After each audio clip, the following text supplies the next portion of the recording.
Hey everyone, and welcome back to the Firefighters podcast, where we seek to develop, inspire, and motivate the world of the emergency services operator through a series of wide-ranging conversations. Now, before we go any further, just hit that rate, follow, or subscribe button on whatever platform you're listening to. It's a key performance indicator for us and helps us reach even more people. Now, here's what we've got for you today. Today, we're going to be talking about sleep. Now, sleep is one of the most important aspects of our life. Health and longevity, and yet it is increasingly neglected in the 21st century society. I, for one, know that I always had these things where sleep is a cousin of death. I was running multiple businesses, working the doors on the nights, doing on-call in the mornings, and then going to stations as well. It has devastating consequences on absolutely all of us, and every major disease in the developed world, Alzheimer's, cancer, obesity, diabetes, has strong causal links to deficient sleep. Based on a Journal of Global Health, first responders are as much as 3 times more likely to suffer from insomnia than non-shift workers, and in a recent UClan document stating 61% of firefighters have sleep problems. Today, I am speaking with Dan. Dan Evison is a father of 3, so he knows a lot about sleep deprivation.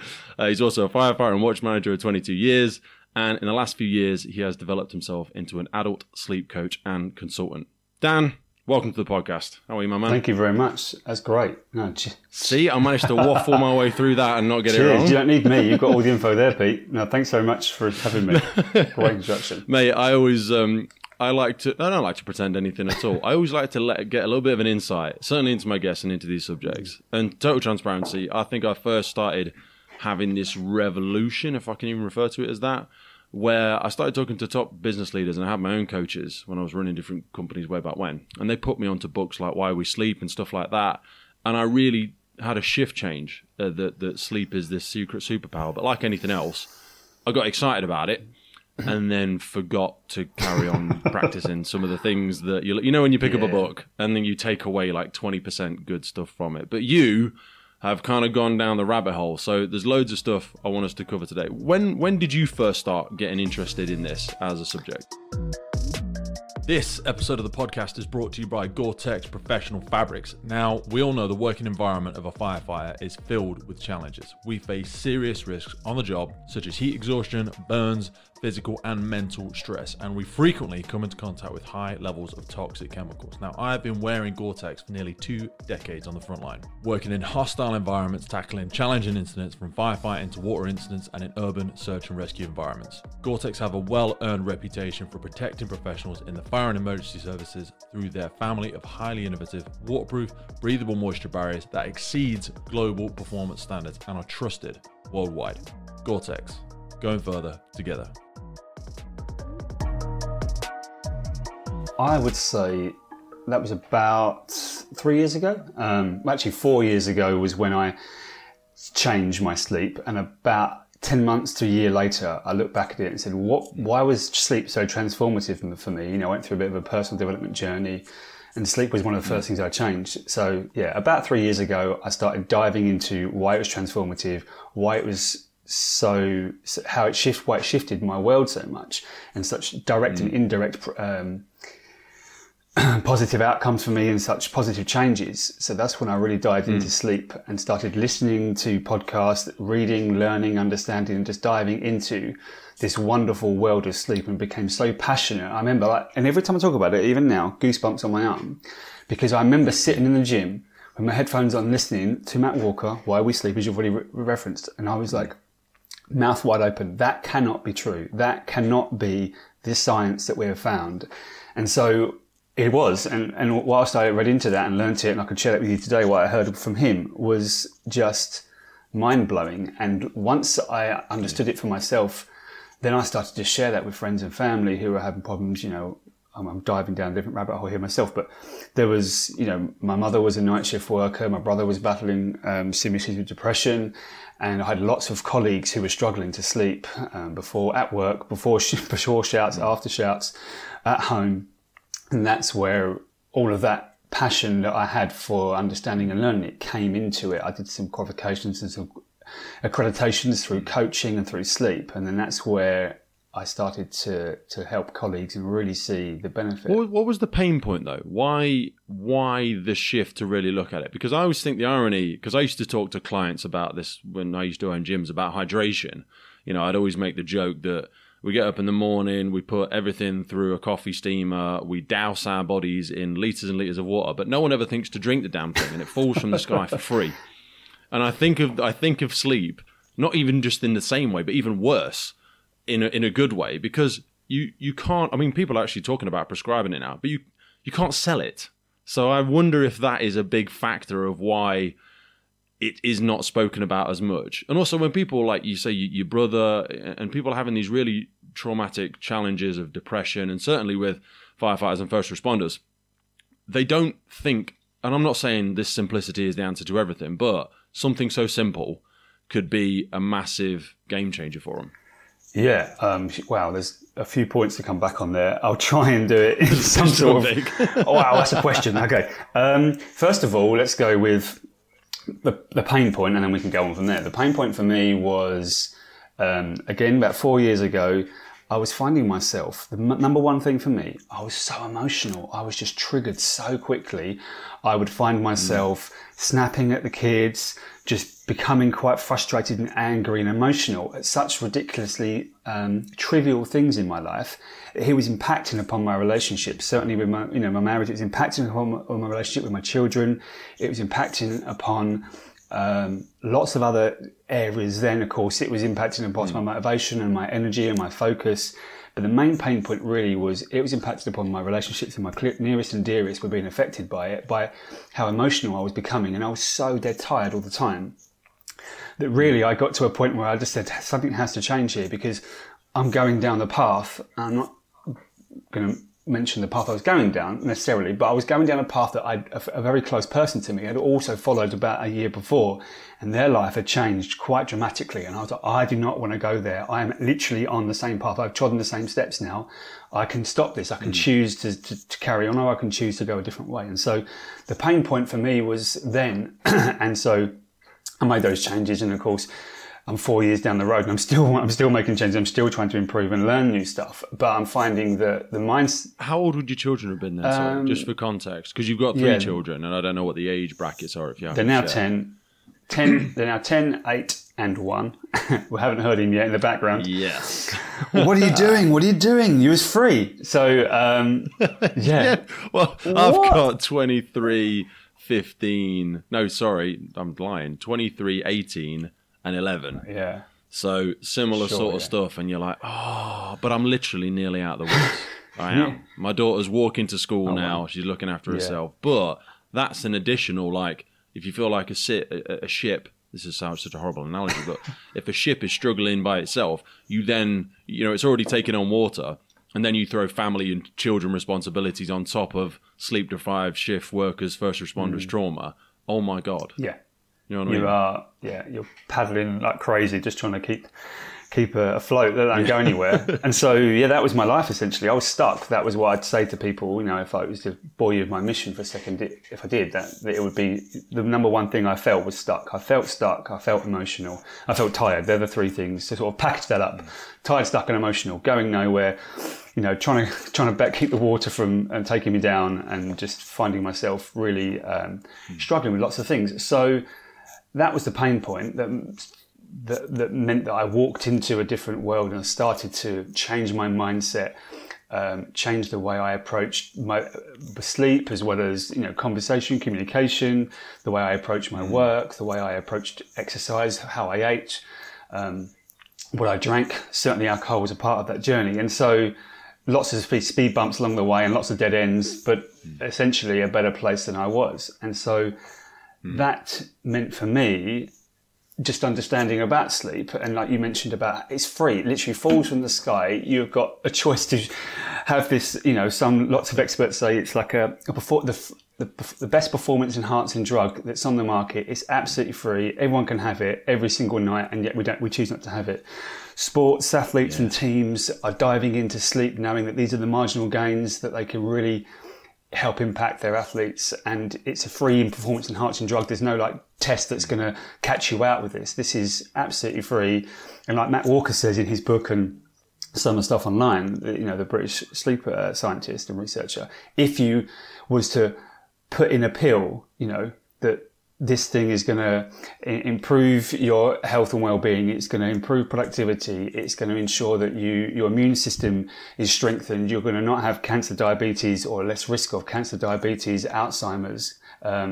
It's going to make you feel amazing and more positive and alert and awake and cognitive, and your mood is going to be improved, and you're going to look younger. I mean, the list goes on. And that was in a pill. Imagine what the pharmaceutical companies would pay for that. 100%. They would literally, that would be off the shelves. Because see the stock market skyrocket, rocket, wouldn't it? And yet we all have that option of taking that. It's a red or blue pill matrix stuff. You know, we have that option. Yeah. Do you want to have a wind down, get your nut down, get some good sleep, and be the better version of yourself the next day? Or do you want to watch 3 more episodes, you know, on Netflix? Do you want to hit a couple more hits of caffeine or a couple of sips of wine and alcohol? And then do you want to struggle to fall asleep on the sofa, drag your ass to bed a couple of hours later than you wish, and then end up having multiple awakenings through the night and wake up feeling absolutely crap, and then just go, I need another hit of caffeine, thanks very much. And it goes around the circle again. And so I'm not judging people that do that, but and on the third point is, why don't people take this free, amazing, you know, elixir of life every single night? Why do they choose to do different things? And it's just, again, I'm not a social scientist, and so this is a question for someone else, but certainly my particular belief is just, within the modern day society, we have so much light, you know, first and foremost. We have so much artificial life. Yeah. Jesus Christ. And that is, it just tells you know, we have this internal clock in our brain. I know we'll talk a lot about the fire service today, and we're going to dive into some of the sleep associated to that. But we have this internal clock in our brain, and it is massively determined by light and dark cycles. So when we have light in our eyes, our brain says, it's daytime. Here's cortisol, here's adrenaline. We're going to turn off the sleep chemicals and turn on the wake chemicals. You need to move, you need to eat. You know, these are all the functions, all the processes known as a circadian rhythm. These are all the processes and functions that need to happen to ensure that we are wakefulness and we're awake. Versus when it's dark, then the brain goes, oh, it's nighttime now. Let's turn off all the chemicals for the day, give you all the hormones for sleep and all the chemicals there. We'll start to prepare our body and brains for sleep because it's nice and dark. But whilst there's light hitting our eyes from our phones, laptops, screens, overhead lights, our brain is like, well, we're still rolling. We are still rolling. 19 hours we've been awake, and light is hitting our eyes, and it's still party time, you know. And then people just people switch it all off and then lay down and go, oh, why can't I fall asleep? You know, it's 100 miles an hour. We need to have that buffer, that zone of like a wind down. But going back to why don't people do that? You know, a number of reasons. They just, certainly like procrastination around sleep is, right, it's now my time. The kids are gone to bed. It's 8:30 at night. You know, I'm going to have a glass of this. I'm going to talk on the phone to that person. I'm going to watch 2 or 3 episodes of that, or this movie. Regardless of the signs my body is giving me that it's time for the bed. I'm yawning. My eyes are heavy. You know, these are all signs that our brain is saying, go to sleep. But we're ignoring them. You know, if we have tummy rumbles, we eat. If our mouth is dry, we drink. But if we yawn, we're ignoring that. We're just going to skip past that. We're just going to, you know, we're going to fight through it and power through because we are, you know, that person. Just. In other news, this episode is brought to you in partnership with MSA Safety. Today we have them to thank for the improved firefighter safety through connectivity in their brand new connected firefighter system. At the center of the connected firefighter platform is the MSA M1 SCBA with telemetry. You can view battery life, air pressure, and estimated time remaining either independently on the M1 itself or from the Luna connected device screen. Also, still with the air status, alarm information, search status, and all of this provided to the incident command for confident decision making during the scene. That integrates straight in with the Luna system, which is a wireless all-in-one device creating an independent search and rescue network, providing edge detection, enhanced personal thermal imaging, while simplifying post-scene reporting and data retention. One of the key parts of the Luna is their FAST system, the Firefighting Assisting Search Technology. This combines directional and distance information with thermal imaging to help find separated teammates and decrease response time. It actually connects you to the other crews in the vicinity for a unified search during the time of mutual aid by instantly notifying the network of Luna devices when there is a downed crew member, allowing for a prompt search and rescue. All of this then plugs into the FireGrid system for cloud-based connectivity, real-time information, and data-driven decisions for the incident commander. It enables you to see the exact location of your firefighters on the scene. And it doesn't require you to be sat on the station. The MSA Hub then provides a wireless gateway straight to the cloud, enabling wireless on-scene data for local and remote incident command for additional eyes on the scene. MSA are truly taking massive strides in the future of improved firefighter safety through connectivity. MSA is dedicated to increasing safety in the fire service through technological advancements. Various feature enhancements, new products, partnerships, and integrations will provide additional capabilities readily accessible by products, software, and services in the brand new MSA Connected Firefighter platform. Now back to the show. Well, we used to praise it as well, didn't we? There used to be this, sleep when I'm dead, like I spoke about before. Margaret Thatcher, 4 hours of sleep and vitamin D injections or whatever it was she used to have. We used to, there was a strong association with your ability to suppress sleep and correlating success in business or other things. And there was a very much, we kind of praised it, didn't we, in the culture a little bit? Yeah, certainly there is, and that's one of the, the findings or the recommendations or, something you'll hear very often said is, what we need to do as a culture, as a society, is start to understand that those types of attitudes around sleep need to go. We sleep when we're dead, you're more productive when you're awake, or you're more productive. Well, the irony is, you say you sleep when you're dead, you will significally shorten your life by suppressing sleep. Huge. So there's a bit of a hypocrisy. I'm glad you said it, because it's so much. Sometimes it's just so much negativity from me around. The out. I'll sleep when I'm dead. Great, you'll be there. Yeah, you definitely. Yeah, you're going to be there in no time. Keep on. Doing what you're doing. But you keep hard nailing that bloody accelerator. Straight off the cliff. For instance, you mentioned Margaret Thatcher. And Ronald Reagan and Donald Trump talks about it now. Oh, I only need this amount of sleep. Two things. One is there's no surprise that both Reagan and Thatcher died of Alzheimer's. They were underslept for decades, and they were like, the Iron Lady, and we're strong, we're going to power through, and this is how you run a country. You run it on your ass with no sleep. That's not. Yeah. We understand that rest optimizes. Because we perceived it was more dedicated. You clearly care more about this than anybody else. Look at you. Yeah. You're just never sleeping. You just. Yeah. You're amazing. This person gets a promotion because they're here every day at 4 or 5 a.m. club, cracking on with their emails, getting stuck into work. First one to arrive, last one to leave, Dan. And they are, Doesn't that mean you're shit at your work? Yeah, absolutely. But also, there's a thing called the short sleep syndrome, and very quickly, the stats are about 1 in 4. So, 1 in 4 million. Wow, let's just jump from 1 in 4 to 1 in 4 million. That's a big jump. That's a few zeros. There's a few zeros on that. So 1 in 4 million have a short sleep syndrome. So just to put that into context, there's 17 people in the UK that have short sleep syndrome. And that means that they can have less than 6 hours of sleep most nights and have no cognitive or physical impairment.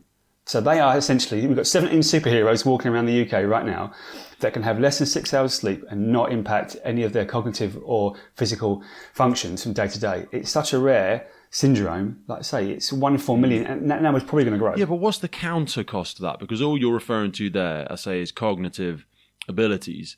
But total transparency, I love exercise. I've done a lot of it in my life. Sleep and growth hormone are very strongly correlated. I know my body needs a very good amount of rest, and I've felt it when I haven't had enough. And this is before, I've used Whoop straps and all that sort of rubbish in the past. Not rubbish, that's harsh. Some of them are very good. And they talk about your active recovery and your, I forget how they term it. Do they call it a load or something? Basically, how much work you could do today based on heart rate variability and stuff like that. But even though those individuals may not have, or may not feel as though, or may not report, self-report probably, to have a diminished cognitive ability, I'd argue there's still probably many aspects of their life that aren't getting served due to that, lack of sleep. Yeah, if you was to walk the line, if you essentially thought of someone like, I'm doing less than 6 hours sleep because I can function that way. Because people say, I can function without sleep. I'm fine without any sleep.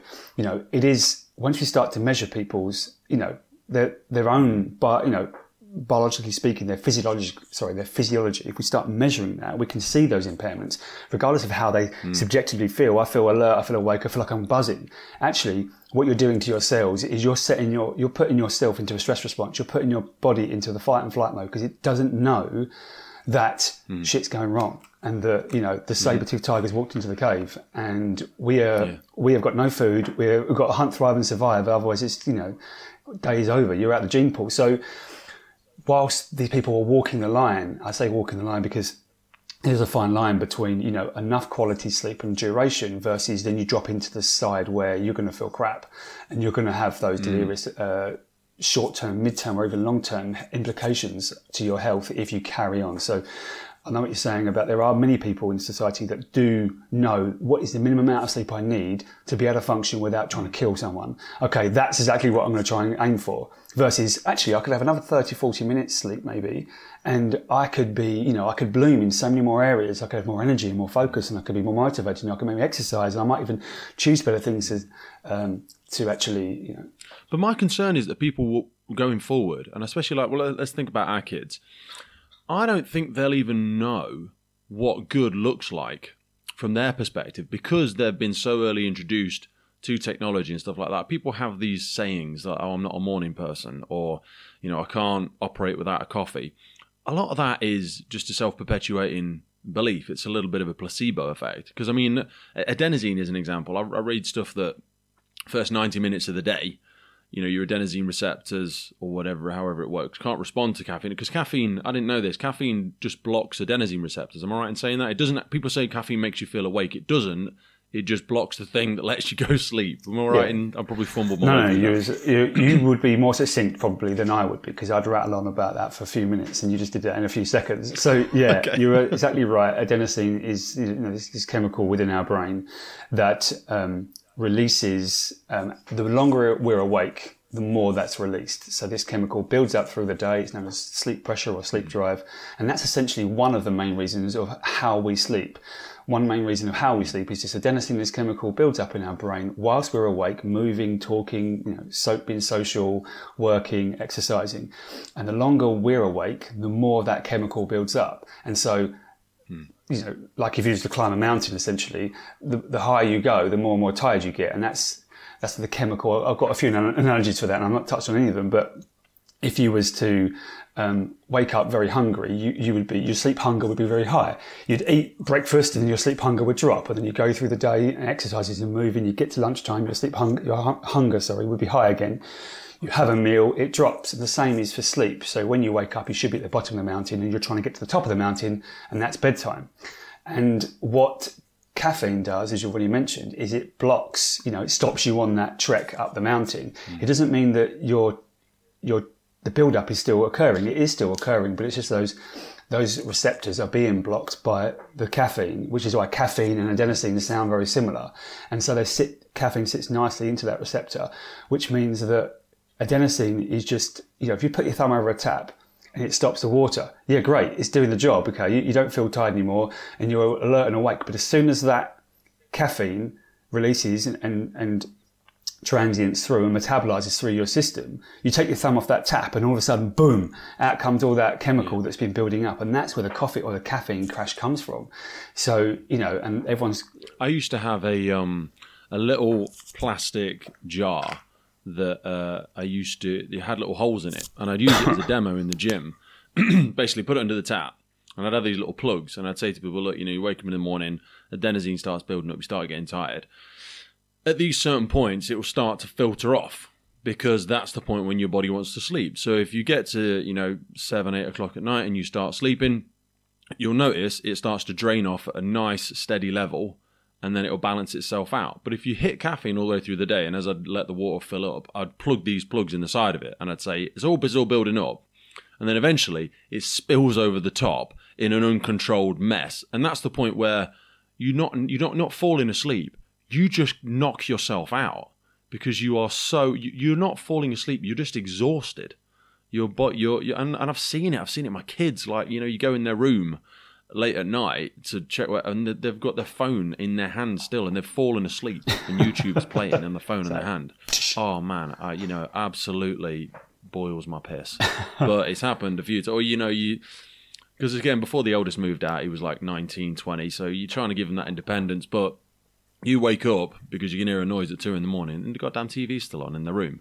And then there's all those sorts of things. But we've gotten away from knowing what it's supposed to feel like. And I always just say this to hydration. Like, if you've never been well hydrated, you wouldn't know what it feels like to feel well hydrated. So you won't know the performance switch of how good it feels to be well hydrated.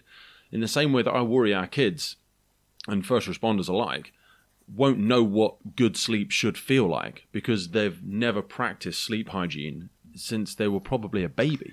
Oh yeah, just exactly, you hit the nail on the head there. People's normal becomes, like you say, they protect it. They protect it as it's sacred to them, and that is exactly what they want. And, why change is sometimes opposed so strongly is because their comfort zone is doing what they do. They've always done it the way they do it. And so when you say, actually, this is something which will make things better, this is something that's actually not quite as good for you as you think, it becomes real barriers to try and get someone to change for that.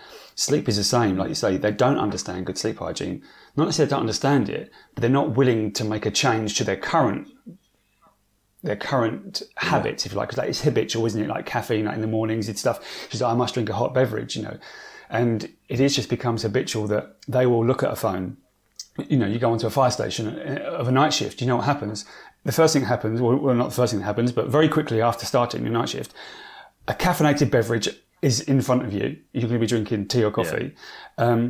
You're also going to have screens, whether, away from training and all the other incidents that occur in the evening time, there's going to be some sort of screens, whether that's your own self-study or, a training program or your phone or a laptop. And people normally do that in the last hours before bed, very much on fire stations. Total transparency, mate. Yeah. It ends up with laptop on the side of the sofa, phone in hand, TV in front. Do you know what I mean? Yeah. And you're like, I'm checking a little bit of the learning system that we're on, or I'm checking covers for the next set, for the watch or whatever. I'm checking my socials. Mrs. is messaging me. I'm looking at, oh, God, what's this thing? Oh, wow, yeah, I really wish I could put my knees over my toes. So let's watch that for 40 minutes whilst Netflix is rambling in the background. And you look around you, and it's like you're at a concert. There's just a glow of blue lights. And there's normally a cup somewhere close by that's got, not necessarily for you, but for lots of my But isn't that weird colleagues. as well? People are like, I need a coffee to wake up. And then people have a coffee before bed. Yeah, it's crazy. What's that? It's crazy. Caffeine is, again, caffeine is a psychoactive drug. Okay, it's amazing. It's great. Yeah, it's a nootropic. It does come from nature. Wakefulness aid. And I'm not bashing coffee, for instance, because the antioxidants in coffee is, unparalleled. It's just about enjoying it at the right time. And so in the evening when people are drinking caffeine, it's a wakefulness aid. It's going to make you alert. It's going to affect the architecture of your sleep. It's going to change the quality of your sleep. It's going to impact upon that sleep drive we spoke about and that sleep pressure.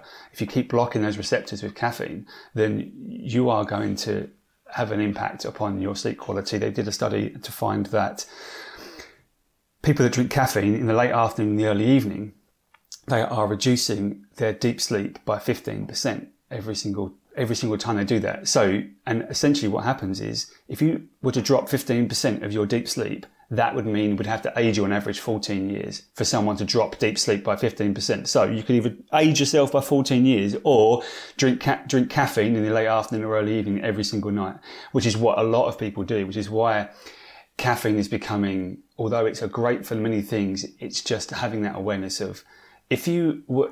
It's knowing when to use the tool. This was one of the things that made me shift to working out in the morning. I mean, I read a load of great books, and Aubrey Marcus and other great books. There's loads of stuff out there.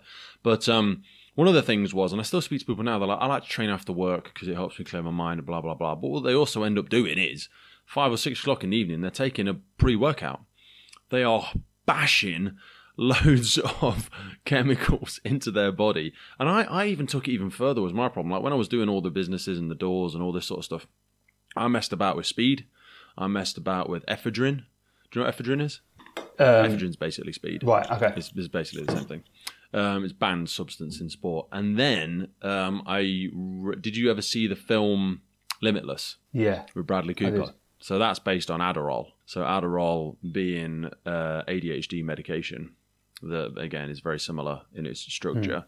And I ended up going down that rabbit hole. And I just can't imagine the level. My mind and body was just all over the place in terms of when it wanted to sleep, when it wanted to sleep. And I was still a whole-time firefighter and an on-call firefighter at the same time. And I was just I was an amazing napper. And I used to brag about it. Like I could fall asleep on a rock in 5 seconds. And people are like, I don't know how you do that. I really struggle to get sleep. But I don't think I was good at getting to sleep. I was just always knackered. Yeah.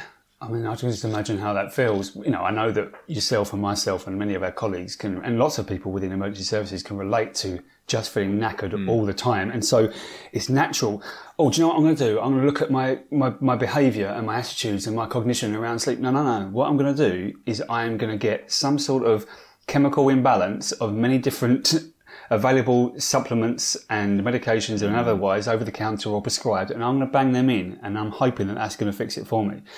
And, you know, I'm not bashing doctors and GPs for prescribing medication, especially for sleep. But, you know, they are for acute symptoms. You know, any medications or supplements really, or not supplements, but medications, certainly over the counter or prescribed. Yeah, they're designed for acute symptoms, just for a few weeks, 2 to 4 weeks, so someone can start to function as a human again before they start to then... Well, they treat the symptom, not the cause, don't they? You go to a surgeon, they'll cut you. You go to a doctor, they'll medicate you. It's not because they're bad people. That's just what they've been trained in. Of course. And they on average, they get about 2 hours sleep training throughout their whole, 7 or 8 years of residency, as it's known in the US. But just as bad with nutrition. There's nothing wrong with nothing worth than sitting in front of a fat doctor trying to talk to you about nutrition and sleep. Well, just picture that, yeah. It's always the case, though, isn't it? Yeah, and certainly doctors, there's lots of studies that show that doctors in a hospital environments are massively underslept, and yet, they could be advising people on how to have a clean living or to live healthier, and to understand what is meant by like you said, the medication and the cause, and which one comes first, and the chicken and the egg. It is really worth noting that all of our colleagues in emergency services are just absolutely dead tired and looking just slightly outside of what can I take to lift me up versus what is it that I can change within myself that can just make a slight tweak. And I found it myself, and I share it with other people that I speak to, is don't go for some of the massive, huge changes in your life that's going to, I'm going to lose 12 stone the next week. It's not going to be sustainable. It's not going to be realistic. You just need to just make the smallest tweak you can possibly Marginal can. Gains. Yeah. Yeah. Inch by inch. Just tweak it. Over the next week, just try and go to bed wake up at the same time every morning, just for 7 days. See how it feels, and just and see if that's achievable for you. See if that's something you can include in your life. If it's not, then try something different. But look at some of your behaviours and your attitudes first before we just go straight in for I'm just going to bang in loads of melatonin or Adderall or some of the other stuff. What's going on there? Because melatonin in the past 5 or 6 years has become a very spoken about drug. People taking melatonin to help them sleep. What's going on there? If you can shed a little bit of light. It's a natural occurring supplement within us. We know our bodies produce it. Kids produce it on a crazy level. Why we give kids melatonin is another absolute head scratcher. But melatonin is a hormone which is released when it's dark. So the lights go down like our ancestors, like the sun goes down. Within a couple of hours, it's absolutely pitch black, okay? The brain's like, oh, it's dark. The pineal gland releases a hormone called melatonin. Melatonin then starts the process of sleep. It starts to ready our brains and our body for that massive shutdown, for that wind down, so that we can sleep. We can't affect sleep. We can't control sleep. Sleep happens once we're relaxed. So it essentially, melatonin starts that process off, and then what we then do with that, we can either behave in a certain way which is going to impact upon that melatonin hormone, or we can go with it. Many people fight against it. So it's really, really, it is well used. It is over the counter. You can buy it. You haven't got it prescribed. You can just buy it as a supplement. Like I said, many of the studies show that melatonin, in some cases, they tested like a few different melatonin brands or supplements out there, found that some of them had 600% more melatonin than what was advertised on that particular packaging. 600% in some cases, and on average, I think it's like 150% more, the milligrams of these melatonin. Isn't that like a date rape drug? Just give that to someone and knock them out, and then just do whatever you want. Yeah, it's crazy, and also crazy that, melatonin is important because when you get to a certain age, certainly over 60 or 65, your melatonin production slows down. Also, if you have Asperger's or if you have autism, you have the way that your body processes melatonin, or certainly releases that for you, is different. So if you are over 65 in, the neurotypical communities, you are not going to be producing melatonin as much. So yes, supplement melatonin, understand how much you're short by and start to supplement that. That is certainly something which can impact. But so many people just go, oh, I can't sleep, I must take melatonin. That's not necessarily, like you said before, it's just like, what is the cause here versus affecting treating the symptoms and not the cause, where the cause could be the fact that, you're hyper aroused, you're overthinking things, you're worried about a certain thing in your life, or you've got your screens are too close, or you're an early bird, but you're trying to be a night owl. And we can come onto that stuff. Yeah, talk to me about that night owl stuff, because I've heard varying differences from people I've spoken to. Like, they used to say that some members of the tribe were made to stay up at night to fend against all the, the weak, I don't know, but this might be BS, but let me fumble my way through and see where I get to. But they said something like, the weaker, non-dominant males would be made to stay up to warn the alphas. There's a bloody panther coming through the trees. So, they would now, one of the pack would need to stay up during the night, and then they just struggle all day and nap during the day, whereas the big alphas with all of their testosterone flowing would be shagging all the females all day and then sleeping at night. That's a better story than I heard. I don't know if that's BS or what. That is a much better story than I heard. It's like Game of Thrones or Game of Thrones. Game of Thrones meets genetics. I love it. This is known as, I'm still picturing that, alphas, right? It'd be great, wouldn't it? Imagine, right, go over there and just sit there and nap and don't do anything else. Just watch. And if something happens, scream, and I'll get up and deal with it. So this is this is like a genetic preference. We have no choice of this. This is like, this is Mother Nature's way of keeping the tribe alive. This is, it wasn't like it was hand-picked, although there might be some stories out there to say that was hand-picked. Some of the stuff that went on thousands of years ago, I'm sure there was some crazy stuff going on. But sleep has evolved for 3.2 million years. It is what it is today because evolution and Mother Nature has chosen not to bin it off, and just going back before I speak about chronotypes, think about sleep from an evolutionary point of view. When you're asleep, okay, you cannot find a mate, you cannot reproduce, you cannot protect your children. When you're asleep, you cannot find food, you cannot hydrate, and you cannot defend yourself, okay? So from an evolutionary point of view, sleep makes no sense because if all of those things put together, or even a couple of them, evolution would bin it off. Mother Nature would say, we're not having that because that's crap. And that is not, we'll not need that. So the fact that over these thousands and thousands of years, sleep has stayed the test of time just shows how important and how much of a biological necessity it is for our bodies and our brains and and Homo sapiens and human beings. So we need to understand, first and foremost, that Mother Nature kept it around for a reason.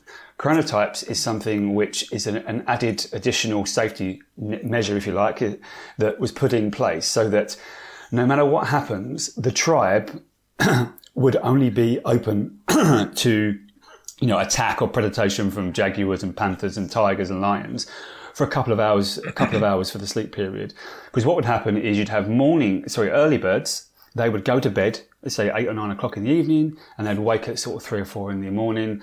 So that's the early bird. And then you'd have the night owl that would go to bed at more like 1 or 2 in the evening, and they'd sleep until sort of 9 or 10. It actually is earlier than that, and I'll come into why in a second. But they'd have like 4 or 5 hours each, and then the people in the middle would pretty much cover that section. So there's a couple of hours where you'd have the whole tribe wouldn't be protected, but that meant that the tribe was protected from predation and people were all kept safe for a majority of the time. And Mother Nature put that in. And that's known as our chronotype, is our genetic preference for sleep. And so we have a genetic preference to either be an early bird, a night owl, or an intermediate somewhere in the middle. There's arguments as a fourth one, but really it's a third split across general population, that you're a night owl, an early bird, or in the middle somewhere. You could do tests to find out what you are. Most people know what they are because, I've got colleagues that... Yeah, because we mess about with it so much with our environments. Would you even be able to let your natural predisposition show itself? Because we're so far from that natural animal now. Yeah. For instance, when we travel across time zones or when we travel to different countries, we need to be able to adjust. So we can adjust it. You can change, not your chronotype, but you can change whether, if you're an early bird, for instance, you can adjust that by a couple of hours. If you're a night owl, you can adjust that by a couple of hours, which is what sometimes you find couples do. One is an early bird, one is a night owl. Let's try and adjust so we're sort of meeting in the middle somewhere, but most of the time it happens as one goes to bed at 9, the other one goes to bed at 11:30. And that's very similar to me, my wife and I. But it's just, we do mess around with it. You can mess around with it, and we need to for different, the amount of sun we have and the angle of the sunlight and what time the sun rises and sets adjusts throughout the year. So we have to have that flexibility within the system so that we can adjust it. And people do take that to another level, an extreme, where they try and adjust themselves away from that. But, and that's not a bad thing, because you can do that if you was to go to another country. You know, it's pretty much one day, it's a day for every, it's an hour for every day that you're in that country, that your body clock, or your internal body clock, your internal clock in the brain can then make adjustments. If you go, you know, if you're traveling 4 or 5 hours in a different time zone, then it's going to take you 4 or 5 days to adjust to that. And so, you know, there's different approaches dependent if you're doing that. But getting back to the chronotypes, it is something which we are starting to understand better in the modern societies, that there are these preferences around there. You can do tests to show it, but it's just knowing that, for instance, Google and Apple and Samsung, and there's so many industries and organizations that understand chronotypes and say, right, you're a morning person, then you're going to start at 6 a.m. This is your shift pattern. Oh, you're a night owl. We're not going to put you on the 6 a.m. shift. We're not going to expect you to go into a meeting at 8 or 9 in the morning when you are literally on your ass because you're a night owl. You didn't go to bed till 1 in the morning. Some schools in America have started doing that. I don't know if you've read about any of this. Yeah, because they've spoken about forcing our kids to start at 8 in the morning, or whatever school start over there. Yeah. Certainly in the UK, you know, you got expected to be at school 8, half 8 for registration or something like that. And so many children, I mean, here's another example. Like, we've got 3 young dogs. We've got 3 puppies. Both the Springer Spaniels are about 7 months old, and Kai is a German Shepherd. He's about 13 months old. How many hours do you think a puppy needs sleep a day? Yes, I knew it was coming to it. Yeah, probably 25 hours a day. Yeah, 19 hours the Springers are supposed to get. Because me and my daughter were talking about crate rest and all this sort of stuff, and she wants to get them out all the time and play, of course. But we were saying about how we train them and how we let them sleep and how we let them recover. You can only really give them 20, 30 minutes of stimulation. Then they should go to their crate. They should want to go back to bed and just chill. Because, again, we say this about animals because we know better, but we never apply it to ourselves. We're like, you know, a dog that's overstimulated, a dog that's not got enough rest, is an angry, aggressive, unruly, uncontrollable dog. Because they need 18 hours sleep. I didn't know that. You know, puppies, it's ridiculous. It's crazy. And you think about that, like for kids, you know, our children, you know, as babies, certainly is, you know, when they're first born or early days, you need 17 hours of sleep.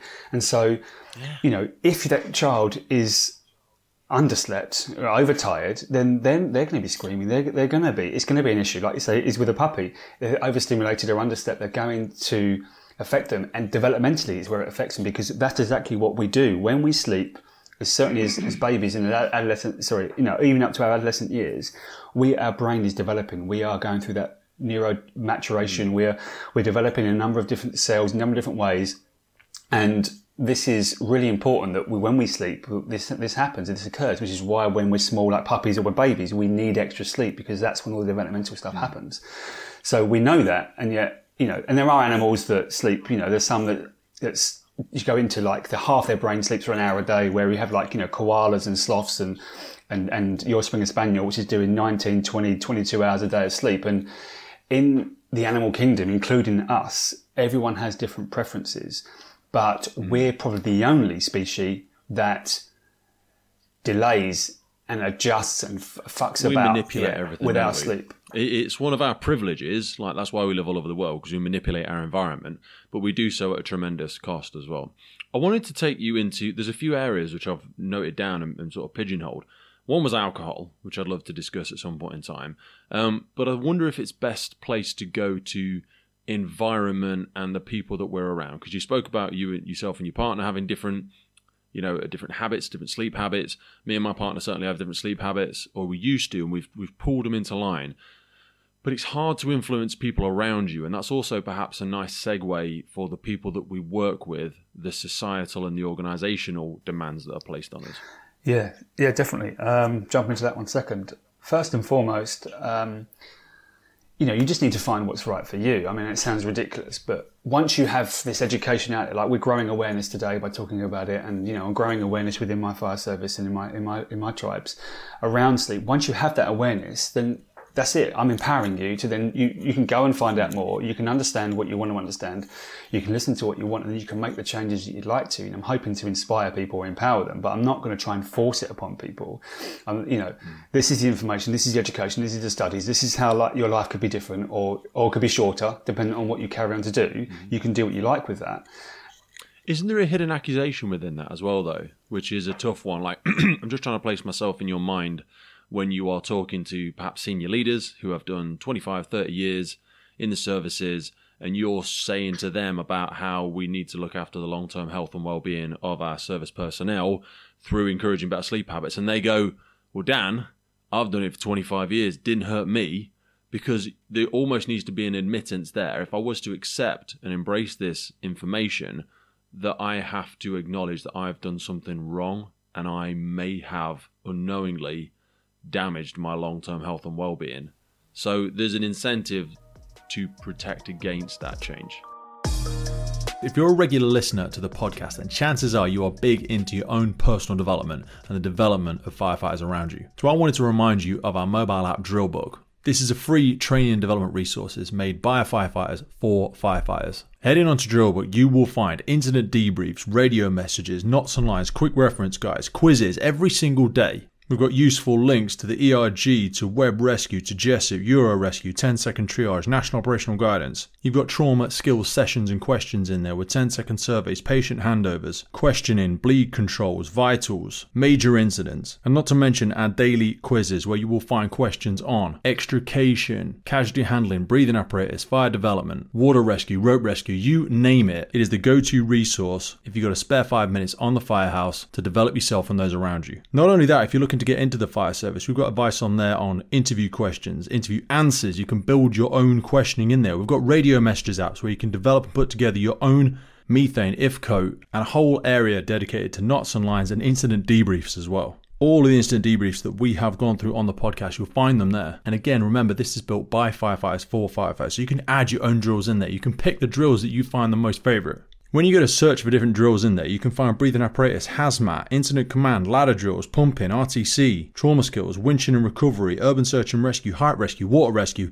There is literally hundreds of training ideas, hundreds of drills in there. And you can continue to build this library of resource for yourself and for firefighters all around the world. Remember, this app is absolutely free and it grows every single day down to the contributions of our thousands and thousands of users. So if you've got that favorite training drill and you want to share it with somebody else, get in there. If you're looking for ideas for training yourself and your crews, get in there. It's freely available on Android, Apple, and you will find it in the links for this podcast. Remember, it's called personal development. The clue's in the name. You've got to work twice as hard on yourself as you do on the job. So always be growing, always be developing. Now let's get back to the show.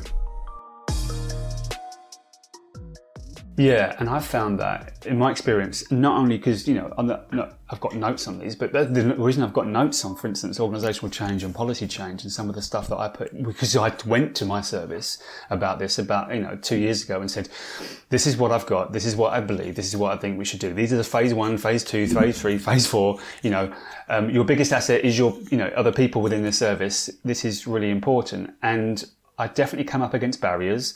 The barriers were, as you've mentioned, this is the way it's always been. This is how it is. It costs too much money to change. Just power through and suck. There's a productivity argument to it as well. Which is it? There's our paramedics and our police officers aren't doing this, and we go, well, just because someone else is abusing their kids doesn't mean it's okay for you to abuse your kids. I'd like to think you would like to uphold your own morals and values and practice what you preach. So it is difficult, and like I say, there are some barriers within the service that I've found. I've certainly found those barriers to be less so in the last couple of years, and also the fact that we've got the stuff that we're going to speak about today, some of the reports and some of the studies. One of the things that literally, as they kicked me out the door, they said, "Get some more evidence," and I was like, what more evidence do you need? But that was essentially the outcome of my meetings, was get more evidence and go and find a university that wants to do a study on firefighters. I was like, oh, go on, get the fuck out of here. Certainly, jumping back to our own lives, when we, you said about partners, and everyone's going to have different preferences for going to sleep. It's just understanding that, right, I'm an early bird, or I'm intermediate, or you're a night owl, and this goes for both, in your professional life as well as personal, right? I prefer to go to sleep or wind down from this time. I prefer to go to sleep at this time. Can we adjust it? Can we just do it a couple of days a week? Some people have like sleep divorces, and I would encourage that, for the people that I spoke to before that have been the complete opposites. I'd say, listen, before you get a real divorce, maybe just try this one, which is a sleep divorce, which is, where you just go take yourself into a different room, or where you sleep in the same room, the Swedish model, but you have two different beds, And lots of people, dependent on what they want to find, will find the best fit for them. If your partner's a snorer, right, they kick them out of bed every night when they snore, or they go and sleep in a different room. And snoring is a huge thing we need to speak about in the fire service, but just coming on to what you do with your own preferences is just finding a right fit for you. But knowing that there are these preferences, genetic, which we don't choose when we're born, can really help you to accept the situation you're in and say, right, you're not going to bed at 11 o'clock at night because you're up to no good, or you are lazy or procrastinating or doing something wrong. This is your preference for genetics. My wife is certainly an early bird, and she about 8 or 9 o'clock is starting to look like she's going. I'm a strong intermediate, so I'm nearer to the night hour stuff, but I'm not quite. And so we have a disparity of about 2 hours between our preferred sleep times and bedtimes. And we just make that, just understand that for ourselves. And when she's off, and I accept that, and I'm not going, and she accepts that. But there are many people that really struggle with that. Certainly when you throw into, snoring and other things that go into that. I used to be really heavy, and I did used to snore a lot. I was about 6 stone heavier than I am now, and I'm 18 stone now. So I used to snore a lot. My wife, bless her, she's just that kind, and she was in a relationship of abuse before me, so she'll just tolerate stuff, and I used to snore terribly. But we've been early birds for quite some time now, and I think it's more of my love for the morning, of getting up, getting so much done before I go to work, walking 3 dogs, going up to the horses, going to the gym, and all of that I've got nailed before 7 o'clock. Do you know what I mean? But people certainly have their tremendous differences in society. Champions the early bird and just absolutely ignores sometimes the night owls, because our modern society, it works best for an early bird. We get up at the crack of dawn, we go and farm the fields, and we sow and we reap, and we're cracking on, and we're getting everything done, and then we come back and we can enjoy the family time and a lovely supper and all that stuff. And that's just been entrained within ourselves for so long that when it comes to actually, I'm going to lay in bed until 10 a.m. because I'm best at 3 in the afternoon, and then I'm going to do my most productive and creative work about 5 o'clock at night. And everyone's like, no. You've not seen what's been going on for the last thousands of years, but you're not going to be doing that. And if you are going to be doing that, we're going to kick you out the tribe. And so we have night owls, which are great for night work and for night shifts, from my experience. But in society, do you think we should allow first responders to only work nights if they wanted to? Like, because I know we have obviously day crewing stations across the UK now where people only want to work days, but we don't have anywhere that people can only work nights. I think, the studies, not even my thinking, the studies and the data suggests and recommends a movement towards not working nights at all, anywhere. But of course, that's that doesn't really help most people. And if people say to me, what can I do? And I say, is there any way you can stop doing night shifts? They're like, no. I'm like, okay, then we can work with that. But that's my first and foremost. I always step out the gate saying, if you can stop doing night work, then stop. Because, Doesn't that make you a hypocrite, though? Because you're a watch manager in the fire service. Depends on when I say night work, I always think of night work as we sleep. I think of night work as doctors, nurses, first responders that are awake all night long. We are diurnal creatures. We are designed to be awake in the day and asleep at night. We're not nocturnal, we're diurnal, and that's what we should do. So we are not built to be awake through the nighttime period and when it's dark and when we should be asleep. So people that work through those times, yes, it's a challenge. Yes, it's a struggle. There's lots of things we can do to improve that.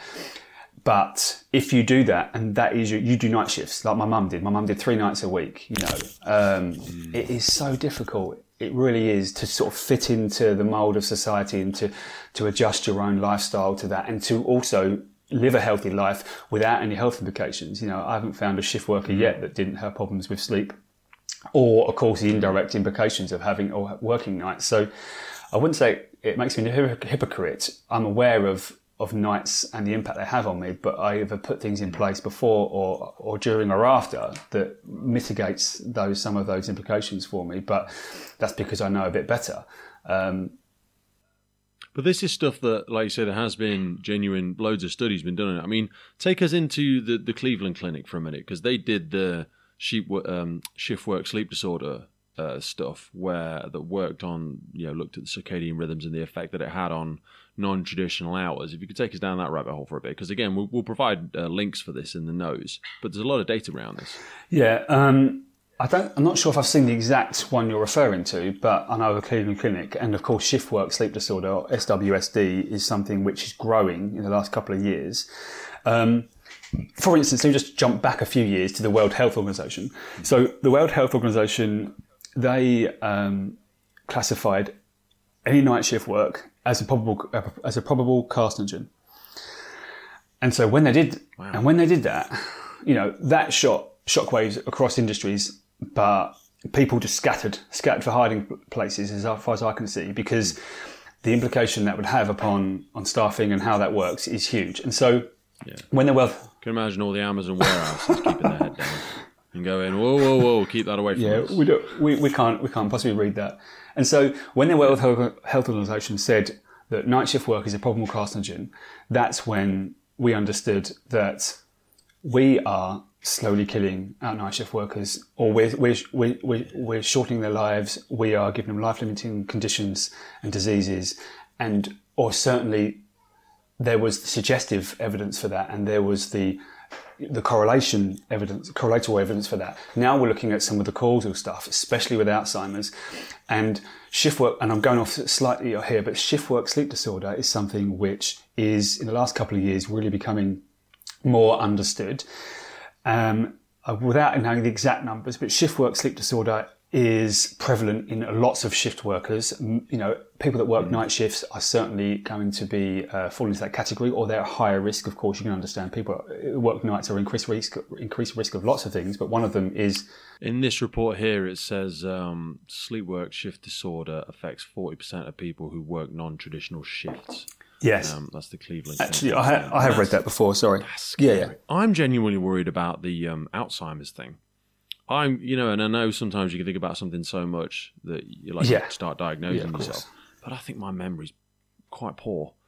Like, we've had the podcast being an example. We've had hundreds of guests on now, and I've met people who, after 5 minutes, I've realised I've had them on the podcast because they've been talking to me like they know me, and I'm like, I've had a 2-hour conversation with this person. I cannot even remember them. I can remember the subject, but and it makes me feel like such a dick. And when you're underslept, I'm not saying that you were, but and we'll come on to Alzheimer's in a second. I don't know. I think sometimes I worry if the damage is just done. Well, some of it was hereditary. I don't know. With Alzheimer's, yes, a massive part of it. Take genetics aside of it, because you can be genetically predisposed. You can be, thank you, to Alzheimer's. And so that aside, there are lifestyle factors which come into play. So, and we understand from Alzheimer's that it's cumulative. It's not like it just happens overnight over here. We are building these protons. These protons build up within our brain. These particular protons are the ones that we now understand what form Alzheimer's. Now, these protons have to be, at a certain level, and they build up and build up and build up over years and years and years and years for Alzheimer's to occur. And when Alzheimer's occurs, you can see those protons have been quite high. What they've recently found, and they can now give causal links to Alzheimer's and poor sleep, is they did a study where they took underslept people and they measured these protons within the system. And they measured them again after one night of poor sleep, and they saw they could measure these particular protons. But they found the increase in these protons following one night of poor sleep. And so there's a study that I've not read it yet. I've only recently understood that it's out there last week or so, that that we're now finding causal links between, if you're underslept, you're going to increase the protons which make Alzheimer's occur. And so Alzheimer's and sleep is now really, really closely linked. It's like I say, it's progressively over time. There's some genetic factors, but it's a lifestyle factor in that if you are choosing to be underslept for a number of different reasons, environmentally or not. That's the factor. Yeah. There's some scare. I'm looking at a World Health Organization one now. It says currently more than 55 million people have dementia worldwide, over 60% of whom live in low or middle income areas. Dementia results a variety of diseases, injuries that affect the brain. Alzheimer's disease is the most common form of dementia and may contribute to 70% of cases. And they say around the aspect of the economical cost as well. Dementia cost economy is 1.3 trillion. Approximately 50% of these costs attribute to care provided to informal carers, so having to support families and stuff like that. There's loads of things that can increase the development of dementia. Age, more common in those 65 or older, high blood pressure, hypertension, high blood sugar, diabetes, which again, you're getting into some of the behavioural dietary aspects there. Being overweight or obese, again, behavioural, smoking, behavioural, drinking too much alcohol, being physically inactive, being socially isolated. Again, so much of this are aspects that can be within people's sphere of control. Talk to me about alcohol as one example, because this, again, is a very emotive subject for people. You know, there's a reward metric there with people. They say, you know, I've worked hard, I deserve a drink. You know, a lot of people drink after night shifts in the emergency services, and it's just a societally accepted drug, isn't it? Can I navigate back to a little bit more on Alzheimer's and cancer? Please, because go. I know you Close the loop on that, and I'll stick just a pin answer. in Sorry, I've been messing around with your editing. So, no, you won't at all. What in the Western world, the two most feared conditions are cancer and Alzheimer's, certainly in the Western societies. And we understand now that Alzheimer's is linked to poor sleep quite strongly, not suggestive anymore. It's really causal when there's some of that stuff is already growing. And we know that Alzheimer's and poor sleep go hand in hand. Now, with cancer, with the World Health Organization having that classification around night shift workers, and we're understanding now that cancers are becoming more prevalent in people that are underslept, and certainly there are lots of links with cancer. It's just worth, and sometimes this can be really like doomsday stuff, and it's just like bash, bash, bash, bash, bash, and you come out of it going, oh my goodness, short term, mid term, long term, all these health implications, I can't keep track of them all. It's just worth knowing that really we can't worry too much and look at those long term. They're important to understand, and sometimes we can pull a lever with some of those long term health implications. But really, it's understanding that these are the short term implications that you're experiencing every day or every week. And so, what can you do that's going to move the needle for you to get more sleep and to become the better version of yourself that you wish to be? So, onto alcohol, right? No, I love that. And it's a great thing to close the loop on, because I do want to talk about, we will get into some of the tactics. I know we've alluded to some tactics and things that people can do that within their sphere of control. But yeah, if we could take me into the exploration of alcohol and some of the ways in which that helps, but certainly may also hinder people's ability to engage in good sleep habits. Yeah. Oh my gosh, just bash alcohol now. I mean, alcohol's a rough one. I always think, imagine if you were at the origin of the conversation for alcohol. Maybe you were in the top world organization meeting. I know this is bollocks, but just humour me for a minute. Where they all sat around and go, right, we've got a couple of drugs on the table. Which one do we think is going to make us a bit of money? I've got this great product. It's super addictive. Looks really cool. Is there any downsides? Yeah, definitely kills you. Definitely gives you cancer. But we can make a lot of money with it. Tick, let's put cigarettes out there. Alcohol's next. What's the good? So, I mean, it's hilarious. People have a right laugh when you drink it. Any downsides? Yeah, I mean, people can get super aggressive. I reckon people might start smashing up the cities. They may beat their partners up when we do it. But we can make a lot of money with it. And people drink it. They haven't got to inject it. They haven't got to smoke it. And I just think if we'd have gone in a different direction, like if we'd have chosen marijuana, and I don't smoke marijuana, don't decry anybody that does, but if me and Dan sat and got stoned together, I would imagine we'd eat everything in your fridge, we might pop to the local shop and get 50 bags of Doritos, and then we'd have a laugh. But if we sat and smashed vodka all night, you might knock me out, and then we might throw a brick through the neighbour's window. Yeah. I just think the societal cost of alcohol that we've chosen to make it, if you and I sat down at someone's wedding, Pete, you having a drink? No, I don't drink. But I bought some drugs with me, and I just started tapping my arm and prepping my needle. People would be like, holy shit, why is Pete taking drugs? Well, you're taking drugs. You're going to smash alcohol. But we don't see it that way. Do you know, I was in my brain, I was like, right, I'm going to go straight in with this, and this, and this. So let me just go, I'm going to go, I mean, whatever way we shape it, whatever way I shape it up, it's not looking good for alcohol. But we speak about, like in the modern societies, we speak about drinking and drink driving. It's no way, you can't do it. The police are all over it. You know, like there's been public health campaigns. We don't drink and drive. You know, we understand that if you get charged up, jump in your motor and think, I'm gonna get home, it's going to potentially cause, death by dangerous driving, or, you're going to cause a serious accident. But drowsy driving causes more accidents and deaths per year than drug and drink driving combined. And yet it's not, you can go and have 4 hours of sleep and then get in your car. The studies have shown that your blood alcohol content and you are impaired the same as if you was legally drunk.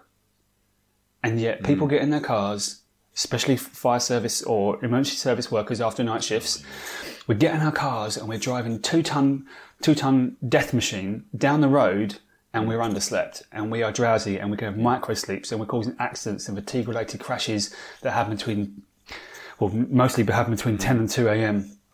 It's such a danger. And some of the studies that I've shown, which one we speak about like today, is about car crashes and underslept. But just talking about drinking and alcohol, we see, alcohol's bad. And we are moving towards, if you're underslept, it's bad, but we're nowhere near where how as a society we now we sideline certain things, indirect implications of drinking, like, being antisocial or driving whilst you're drunk. They are just like, no way, no, we don't do those, but we can be underslept and drive around our kids in the car. That's okay. But onto alcohol, it is, it's the longest used sleep aid, of course, in history. People have been sipping on that and enjoying that right before bed so that they can enjoy a night of sleep or fall asleep quickly. Now, alcohol is a sedative. It sits in that properties of sedation, and sedation, I use that word on purpose because it's not sleep, it's sedation. So when we drink alcohol, we become sedated, and then you drift off into a sedation type state. I'm not even going to use the word sleep. And then you awake from that multiple times through the night, littered with awakenings because you're not asleep, you're sedated. Of course, you're going to use the toilet as well, and your temperature rises when you have alcohol. And we know that two things will wake us up, one being temperature increase, or core temperature increase. So alcohol also affects our REM sleep. REM sleep is hugely important, and we know that about 15% of your REM sleep can be lost if you drink alcohol. And REM sleep is really important for memory, learning consolidation, emotional regulation, a number of other things. So REM sleep is really important. And when we drink alcohol, that is going to affect the architecture of our sleep and those particular points. It is something which is becoming more understood in that, well, not more understood, but it's definitely out there that alcohol impacts upon your sleep. But we do it because, for whatever reasons, we're enjoying a birthday or a number of environmental triggers, emotional triggers that makes the fact that we drink alcohol. But it's certainly worth understanding that if we drink alcohol, you are going to reduce the quality of your sleep. And that is essentially the number one important thing to focus upon, is how do I improve my quality of my sleep? Okay. Reduce caffeine, or don't drink it after this time. Alcohol, don't drink it after this time. When I speak to people about alcohol, I just say, and what I do is start early, finish early. Yeah, but that just is so hard for people, and I don't drink, but it's a social drug, isn't it? So you go to the wedding, you go to your friend's house, you go and watch the game. You do these things in the evening, and I'm looking at some stats. It's around 63% of the population in the UK drink, supposedly. It did go down a little bit in the 70s, but now it sits around 63%. But I wonder if it's not higher than that, because I would argue people that drink a lot probably don't answer surveys. So there's probably one of those aspects in there as well.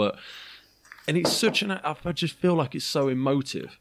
People like drinking. They want to drink. They're not. I'm not an alcoholic, Dan. No. But I really struggle with it because, of course, I don't drink. So, of course, I'm going to preach that side of the coin. I just don't know why you would. I think it's just there is no argument that goes well with drinking. It kills your cells. Yeah, and there's so much strong evidence now around drinking, and I've thought long and hard about alcohol and how much I consume, when I consume it, and I've adjusted my alcohol and how I consume it, when I consume it, the alcohol content, when I go out on social events. And why do you still drink? Because, I suppose, like everyone, I'm generalising here.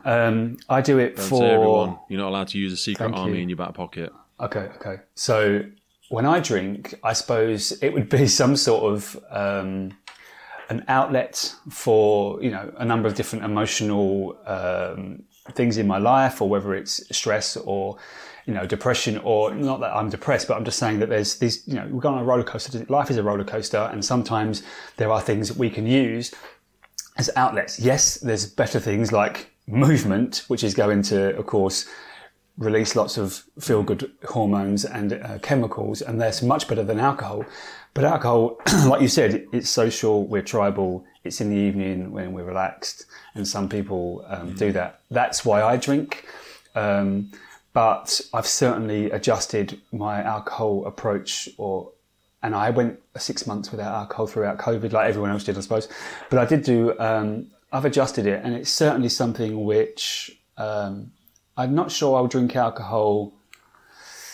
I don't know why I'm saying this, but I don't think I'll drink alcohol forever. But it's certainly something which, on the health and well-being spectrum, we're understanding is impacting people's lives. There's cigarette packets with pictures on it. There's going to be like pint glasses with pictures of livers on it. And why have we not gone there yet? But certainly... Mate, the stop smoking stuff has been a massive success, hasn't it, really? I've been astonished at how successable that's been in the UK over the last 5 or 10 years. Yeah, I wish we could have... Wow, really blew me away. Never thought it'd be that successful. I wish we could have a public health... movement or approach for sleep. We've got drowsy driving, we have drink driving, we have the smoking, we have not necessarily exercise and movement. Well, if we closed everything in the night, then there'd be less incentive for people to be out there. And I don't know if there's any societies around the world that do this, but I know, as an example, I think places like China, and you wouldn't want to go to China. There's lots of things they do very wrong, and there's a dictatorship or very things that we don't agree with. But I think you can access the internet during the night. In certain countries in the world. I'd say that. Because just turn it off. They want their society to be productive people. Yeah. I mean, as you were talking, I was thinking, just get the network companies to turn the Wi-Fi off, or, between certain hours. Yeah. But, of course, that's going to be an impact on certain industries. Yeah, certain societies and whatever. Certain economical factors. But for the general population, I think it would be great. Yeah. But for alcohol and sleep, alcohol essentially... is not so good. Your body will metabolize alcohol given enough time. So what I say to people is, if you was to drink alcohol and you want to do that, then fine, but you're going to need some time to let it metabolize before you go to sleep. And if it's like one alcoholic drink for every 1 hour, and that's a very rough rule of thumb. So if you have a couple of beers before bed, you want to go to bed at 10, you're going to have to finish by 8 o'clock. So this is why I say to people, start early, finish early. It's not always the best advice, of course. Which doesn't add to the argument of people finishing shift and having a drink before they go to bed. That does not help in anything. No, I mean, going back, in the fire service, we did things like we smoked on the fire engine. Don't do that anymore. We used to drink on station, alcohol, or certainly close to shift. That doesn't happen anymore. We used to put out car fires, or fires in general, without wearing respiratory protection. And I think... and also we used to run around getting absolutely covered in all sorts of crap and just sucking it up, literally sucking it up. Yeah. And we're not even worrying about contaminations and the effect that that's going to have on our health. So, we're looking back at all these things, which we're now, with evidence and understanding and change, we're moved away from, and thankfully. And I think sleep is, without harping back to sleep, but I think sleep is one of those types of huge implications, especially for shift workers, especially for night workers, and especially for people that have to wake up. We're in a very, very unique position that we, as firefighters, we are woken from sleep, whether we're on call or on station. We're woken up throughout the night, and that does change the game a little bit in relation to how we sleep. Today's podcast is powered by our partner Lifelines and their revolutionary approach to functional hydration. Just like in firefighting, water is essential for body function, but studies show more than 80% of firefighters are dehydrated.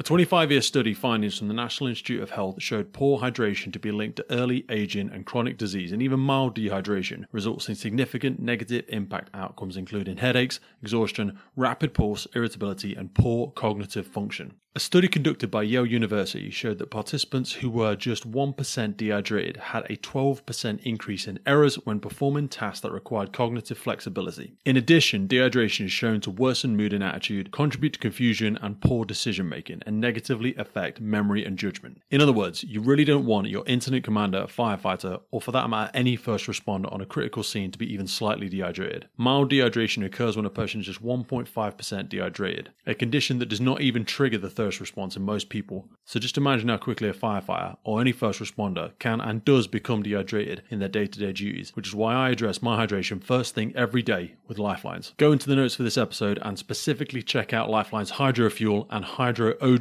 by clicking in the notes for the podcast for a clean energy solution designed for those who demand more from their day. Now back to the show. Some of the areas that we spoke about before we came on, and these are things that I'd be remiss if we didn't sort of explore. I know I referenced some studies that I'm randomly been looking at, but you've obviously immersed yourself in this for quite some time. So take us into some of the data, especially as well, some of the correlations that you were sharing with me before about mental health and sleep as well, and some of the stuff that you came across in the UClan document.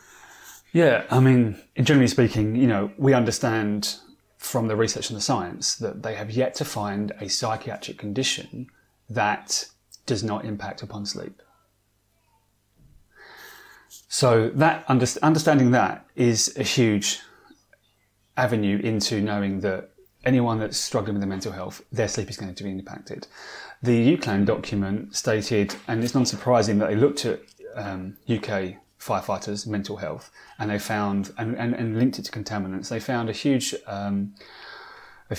part of data around sleep problems within that. So there's like 10,000 firefighters surveyed, and 61% of them, you know, had sleep problems, or certainly answered to having sleep problems. And that's 10,000 is 24% of the UK workforce. So, you know, 61% and that's a of good that. piece of data. Do you know what I mean? That they've not just studied 100 people. Do you know what I mean? I think they've really done a great bit of work in the amount of people they've been able to survey with this. And like you were saying before, it's like those that are reporting sleep problems, 4.2 times more likely to report mental health conditions. You know, 3 times more likely to report anxiety, 2.5 times to report depression. These, you know, there's some real strong correlations there. Yeah, and in my own work with, you know, I haven't even spoken about who I help necessarily, but with the people that I work with and I help, anxiety, depression and stress, they're the 3 ugly sisters. They skip around together all the time, no matter, like we said about symptoms and causes. Very, very often, you know, there is one, and as this study shows, there's very often you have co-occurring type of conditions where you have anxiety and depression, or stress and anxiety. And so they're always lurking in the background, and we know from this study alone that firefighters are 4 times more likely to report mental health problems when they're underslept. We know they're underslept from the shifts they do, and from the fact that they may potentially have shift work sleep disorder or obstructive sleep apnea, which we haven't spoken about yet, which is huge for firefighters from some of the studies. So just understanding that the job we do and the mental health concerns that we may have for colleagues or ourselves, regardless of that, our sleep is going to be impacted.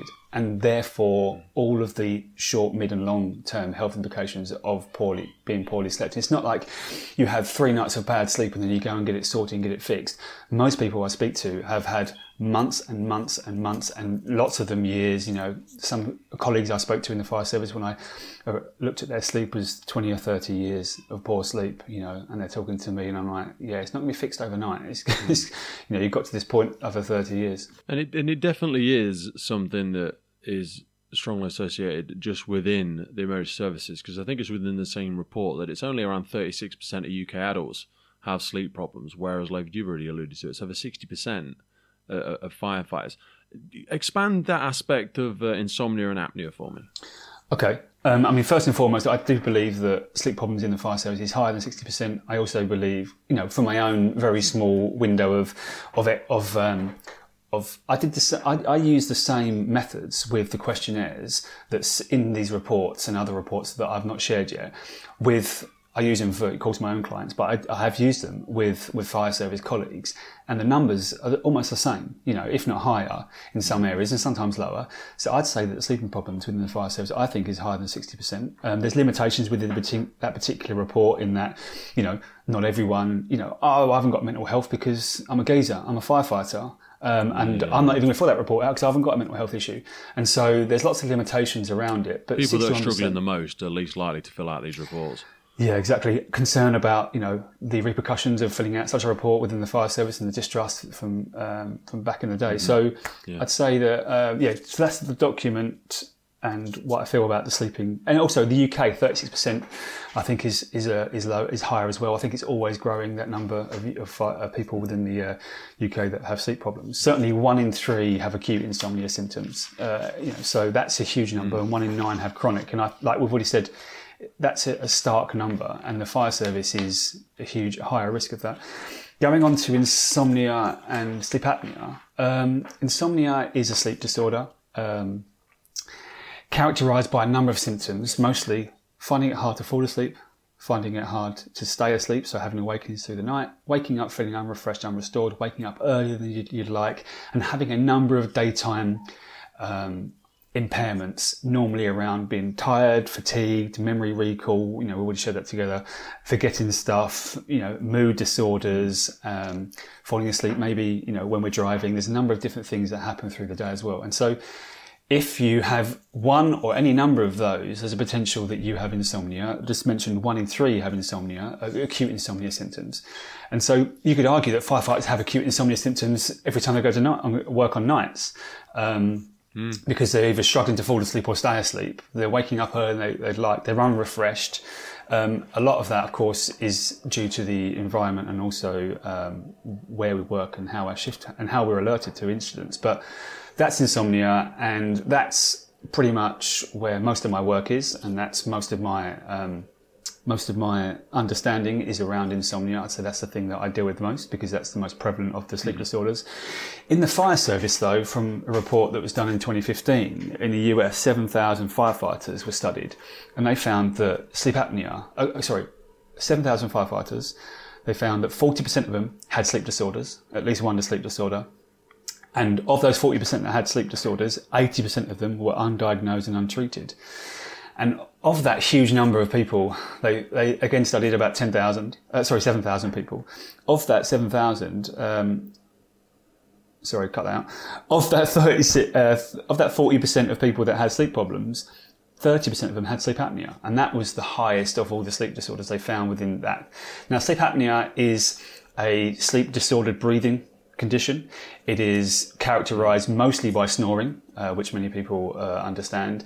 And then after that, there's the symptoms around it are going to be, of course, moody and irritable throughout the day, having loads of awakenings through the night, feeling unrefreshed. And essentially what happens when we have sleep apnea is our airway is partially blocked or blocked. And so when we don't get oxygen, our brain says, we're not getting oxygen, we need to wake them up and take some air in. So what it does is it wakes us up. We normally don't remember it. We wake up, breathe, and then go back asleep again. And when they study people with apnea, they have 30 or 40, sometimes higher, events where they will stop breathing, wake up, stop breathing, wake up every hour. I'm not talking about per night. That's like 20 or 30 an hour. And so when they study these people and they see that they're waking up constantly, it is a real concern because sleep disordered breathing litters your sleep with awakenings, which means you're not falling into deep sleep, you're not getting into REM sleep, you really are feeling unrefreshed, and then that is causing huge implications. Now, there are other things which go along with that. For instance, having obstructive sleep apnea, if you're at higher risk of it if you have a BMI of 30 or above, if you have high blood pressure, if you're male, if you snore, and if you're tired most days. So when it comes to obstructive sleep apnea, we find there are loads and loads of people out there undiagnosed and untreated with apnea. Apnea is one of those which I know of a number of colleagues that have apnea, and we speak about it, and you can adjust some of your lifestyle. You can do some more exercise. You can try and lose a bit of weight, because that can help. Of course, having a thicker neck or having extra weight is going to impact upon sleep apnea more so. But aside of that, really the only treatment for apnea after that is to wear a machine, a mask, on your face, called a CPAP. Yeah. Continuous positive air pressure. So this sits on the face all night long, but all the people that I spoke to, they are uncomfortable. Not everyone can get the right fit. Not everyone wants to wear it. And there are so many barriers to actually fixing sleep apnea. But having those machines is a game changer for lots of people, globally, who have apnea. So there are lots of colleagues, I'm sure, that have apnea, and that will go on to why we should screen for that in the fire service. But that's apnea in a quick. So how would you screen for that in the fire service? What could organisations be doing? Well, first and foremost, you can do a couple of surveys. Like I've already mentioned, some of the surveys in the document, some of the methods, I won't bore you with them, but say that there's 7, different surveys, and they're going to look at daytime sleepiness or insomnia severity, sleep quality. And so we can just screen by doing a few surveys. And even if you just did one survey, you can pick up from that and just have a conversation following it, because if somebody is tired during the daytime, there's a very good chance that they have a sleep disorder or a condition or something which they need to talk about and maybe make some tweaks with in relation to their sleep. So you can probably just do a couple of surveys to screen them, like 8 questions, one of them, another one is 7.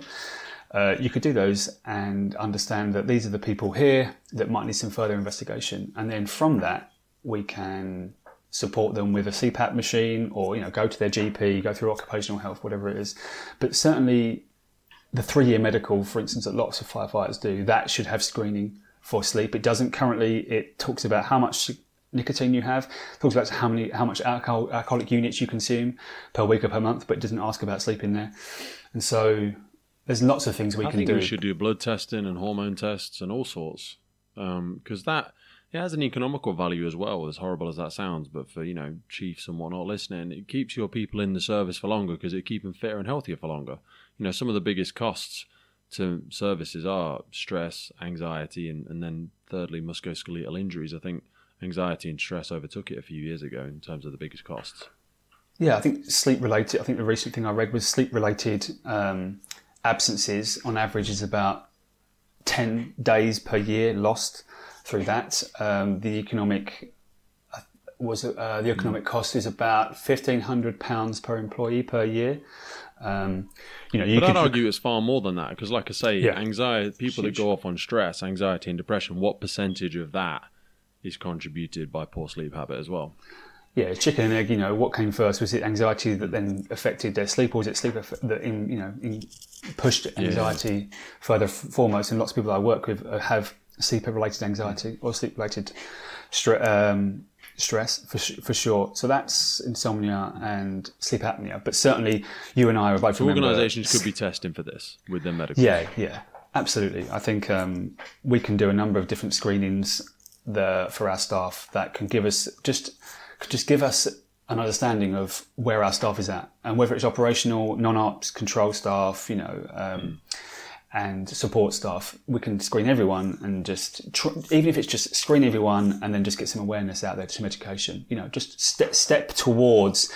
Our biggest asset, like I said before, is the people within the service. Without the people, there is no service to provide for the public. So, invest in some way of improving our well-being and our health of our staff, and that could be in screening them for sleep disorders and giving them some education. That's the first step. Wouldn't even say, right, let's start retrofitting dorms, changing them into single rooms, or changing the alerting systems on station, because really we just need something to step into that direction. Sometimes we're gonna meet financial or other cultural barriers when we start to request or. So first aspects could be education and screening. Education is things such as this, and disseminating it to fire and rescue service personnel. We already do annual fitness testing and biannual other types of medicals and things like that. Is certainly something we could be looking at. You've alluded to a number of other organisational adaptations that could be made. What in an absolute utopia, what could we be doing to really make the world of a first responder a career that people want to stay in, that doesn't hinder their own personal life, and allows them to live a long and fulfilling life, so they can still have adventures even after they retire? Well, that's quite a long answer, but I'm going to try and attempt to, first and foremost, you mentioned it quite early on in our conversation actually, just admit there's a problem. We've got these studies, 61% of firefighters with sleeping problems. We've got the study from the US, it's very similar numbers, 40% of sleep disorders that were screened. And so admit there's an issue with sleep in our services, in our sector. Admit that it's impacting upon health, well-being, productivity, profitability, all the other measures we can have there, and understand that it's something that we need to start to make a change with. As for the longer form answer, which was, what can we do? Complete utopia. What can we do to improve the outcomes? What do you think fire service has a responsibility to do for their employees? I think they have a responsibility to educate. Educate, empower, and elevate, as I try and use those terms within my tribes, is to educate these people so they can empower them to make some changes to improve their sleep, so they can elevate their health.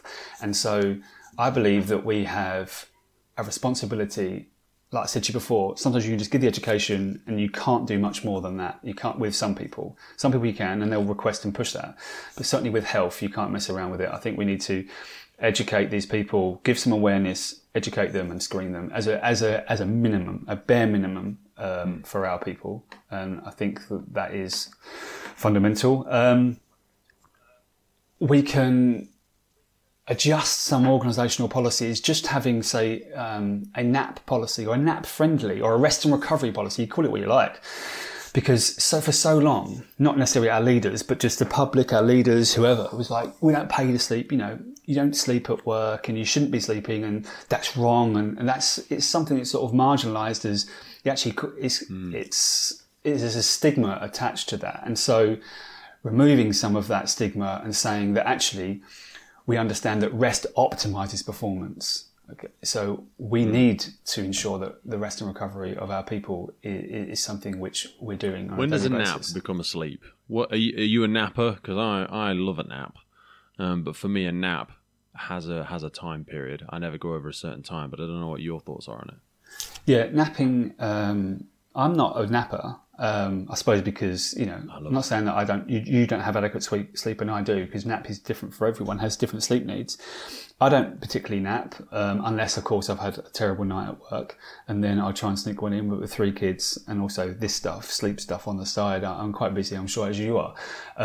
I do love a nap though, and whenever I nap, it's between 20 and 30 minutes, never longer than 30 minutes. A nap becomes a sleep when you do a full sleep cycle, which is about 90 minutes. So I say to people when they nap, as a rule of thumb, either sleep for 25 or sleep for 90. You don't want to be going in between those, because you're going to start to drop into sleep inertia and grogginess, which we haven't mentioned for that. And I was going to say, yeah, if you drop into the sleep cycle and then you crank, it's like an airplane that's trying to come into land, and then you crank it back up, it's terrible. You feel even worse than if you hadn't have had a nap. So I never go longer than 20 minutes. I always set my phone for 20 minutes. It's really worth my eyes over. And I usually lie on my back with my feet elevated and my feet on the sofa or whatever, and put a cushion under my head. I love it. Nice. I mean, it always, no matter what you speak to people. I feel like I have 2 days. When I wake up from that, I feel energised. I feel great.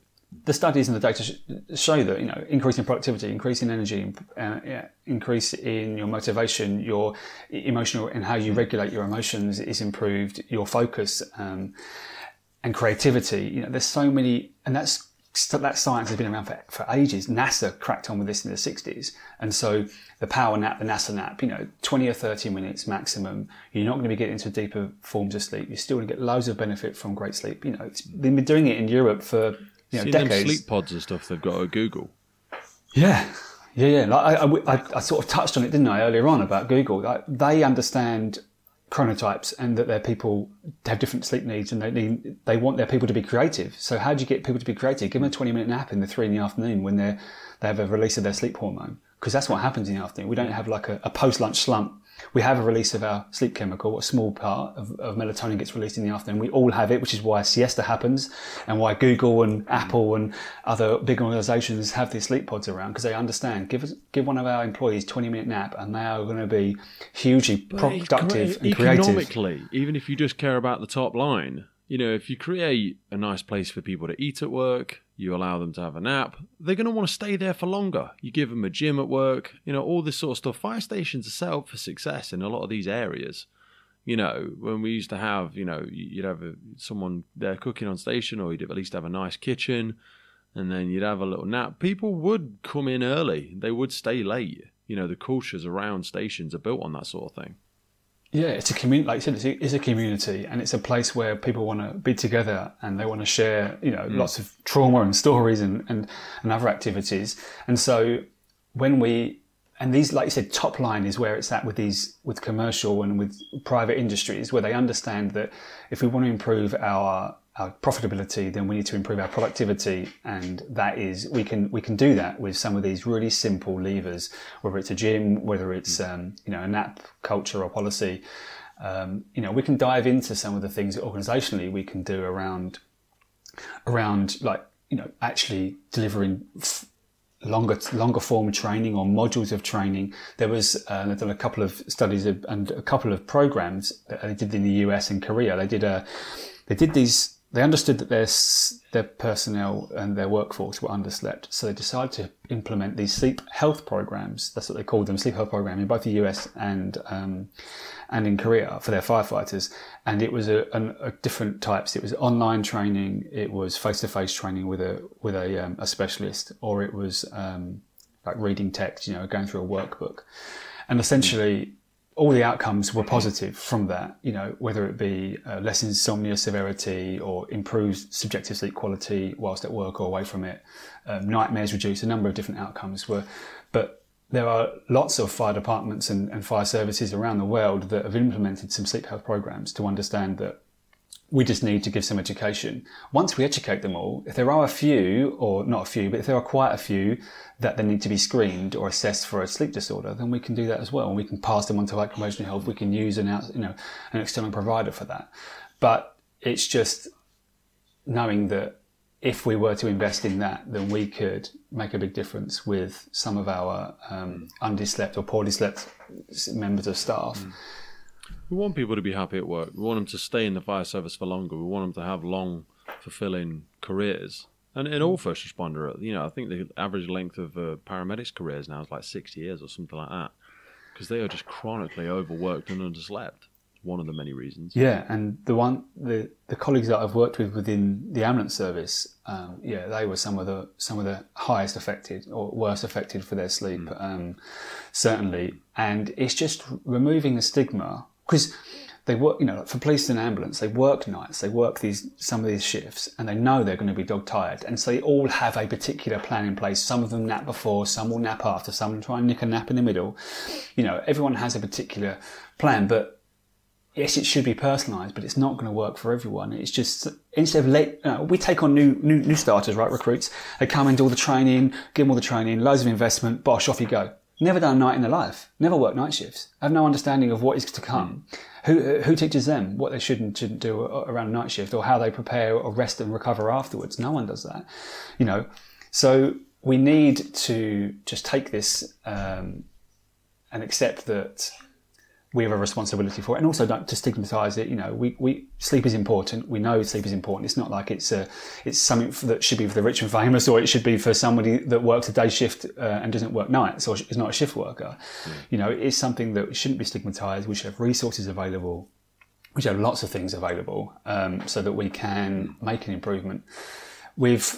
There are so many different things you could do extended upon that, but that goes into having alerting systems or lighting systems. That can be adjusted depending on, if you're on one appliance and you sleep in that particular room, or if you're in this appliance, you sleep in these particular rooms. So that if there is 3 or 4 calls in the night for one appliance, you're not interrupting and disrupting the sleep of all the other people on the station. And they're the types of things which we might be a bit away from, but they're the types of things which have been done in other countries and other services where they understand that we are disrupting our colleagues, and then we're expecting them at 3 a.m. to go to an RTC in the pouring rain. It's always the same. It's always the same scenario, isn't it? 3 a.m, after breakfast time, it's blazing fire, or an RTC. People are needing you to be at your best, to perform at your best, but you've only been asleep for 2 hours, or you've been woken from deep sleep and you have inertia, or it's your second night shift and you're absolutely on your ass, and you have been, you've been awake for 19, 20 hours. The studies show that 18 hours of sleep, 18 hours of wakefulness means that you are impaired the same as somebody who is legally drunk. And yet we're making them drive a fire engine, or we're sending them into a blazing building with BA on. They're not going to make the risk critical decisions that you and I would. They're not going to be coordinated. They've got higher risk of injury. No. The list goes on when you undersleep someone and then try and stick them into an environment where they need to make decisions or need to perform at a certain level.